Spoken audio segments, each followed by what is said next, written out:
How are we today? Well, I just want to say something that will help the rest of us if we actually do it. So, if we're going to keep discussing the coronavirus, that is going to be our experience whether we have it or not. And in the same time and space that you are discussing it or worrying about it is the same time and space that you can choose to do something else. And this is the thing, and this is what we have to understand. And it's not just I'm a spiritual mentor, but science is now correlating with everything spiritual people have said before. We are the way we feel about ourselves. And the way we feel about ourselves is the vibration we give out into the world. So if I want to uplift my surroundings, I have to first uplift myself. It's very, very simple. Now, our cells in our bodies are listening to every single word we're saying, to every thought we're saying, to every vibration that we're on. And if we're talking in a negative vein, then our immune system goes down. We don't necessarily have to contract corona, but we're not going to feel good.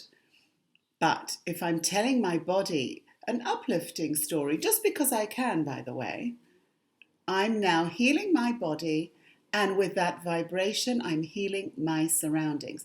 Actually, you can sit in one spot in the world and feel good, and you are now transmitting that to somebody on the other side of the world. You don't have to know who it is, but that's the receptor. This is how it works. You vibrate, you go onto a wavelength, and there has to be a collector at the end of that wavelength. We have to really get this. Now, your body experiences everything in the now. That's where your conscious mind is. Your conscious mind is where you are right now in your experience of you. It's the only thing that's alive. Everything else is a story about the past or the future, the way you've interpreted it or somebody else has interpreted it and you've adopted it. So it's a lie. The past is the lie, the future is the lie. The now is the truth. And if you want to vibrate a better future into your life, you start with the now. So, you all know these virtual reality games where you put on these glasses and electrodes and you're on the television and you think you're a Wimbledon tennis player, but you're actually in your own lounge. But your body's experiencing that in that moment. So you can proactively reprogram yourself. Now, this is the thing. Because we are all part of one, we have the universe, God, having split itself into billions and billions. I mean, the computer's part of the same energy, I'm the part of the same energy, you are, which means we're all connected. But this is the thing. I have to take responsibility for me, for the better good of all. And if we don't do that, we are contributing to the downhill spiral of exactly what the media has been doing to us. It's been brainwashing us. And you can read so many different opinions about this coronavirus. At the end of the day, it's what you choose to believe. And you have to understand the power that you have in choosing what to believe. That is your power. And it's in the now. And everybody's been saying this for years. We've got Louise Hay said it years ago. Not many people took her seriously at the time. Many people around the world are teaching us this. And we have to know this. And I've been receiving information for the last 50 years of my life. And this is all that's been said. This is what I teach. Be and it will be. Whatever your state of being is your experience. So, what do you want to choose your experience to be today, in this moment? On the balconies singing. They're turning it around because their immune system is affected by happiness, by serenity, by singing, by dancing. These are simple things that we can do to raise vibration and help heal the world. And yes, some minds are going to say, oh, she's talking a load of bollocks. I don't care. You won't know until you try it.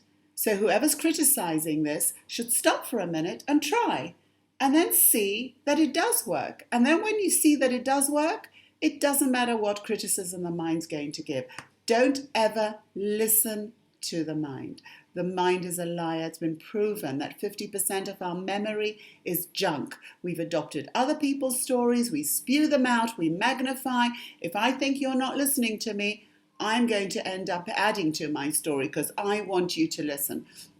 Well, now I'd rather you listen to something that's positive. And that's in your hands. You can choose negative or positive just because you can in any moment in time. So if we want to heal the world, we heal ourselves, then it radiates to our surroundings radiate that onwards, and that's how we affect. And you will not know until you do it. So I'm inviting you together with me to just decide to choose. What do you want to feel right now? Switch off the news. Stop listening to people's opinions. Leave everything alone. Make it simple. Read that book, Dance the Dance. Have a lovely conversation with a friend. If somebody says to you that he's worried about it, you stop that conversation. We're not talking about that anymore. We don't want that in our vicinity. We don't want that in our lifestyle. So you're the one that has to say, I'm really sorry, thank you so much, but I really don't want to know. So this is the thing. It's the law of surrender. When you let go of wanting to know, that's when happiness seeps in, because that's when you discover what you don't know. So be and it will be. Let's have a nice day just because we can. And I'll see you soon. Thank you very much for listening.